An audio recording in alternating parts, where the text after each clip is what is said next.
నాయకుడు అనే వ్యక్తి బైబిల్లో చాలా ప్రాముఖ్యమైన వ్యక్తి. నాయకుడు లేకపోతే దేవుని సంకల్పం ముందుకు కొనసాగదు. నాయకుడు లేకపోతే దేవుని సంకల్పం ముందుకి కొనసాగదు. మరి నాయకుడు అని ఎవరిని అంటారు? నాయకుడికి ఉండే లక్షణం ఏంటి? నాయకుడికి ఉండే మొట్టమొదటి లక్షణం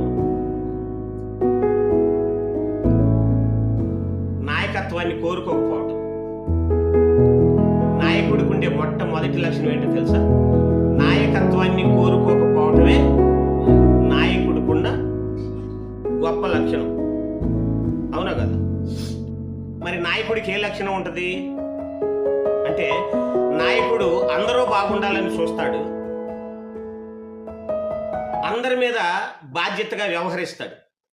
ఎప్పుడైనా గుర్తుపెట్టుకోండి, బాధ్యతగా ఉండేవాడు నాయకత్వాన్ని కోరుకోడు, నాయకత్వాన్ని కోరుకునేవాడు బాధ్యతగా ఎప్పటికీ ఉండడు.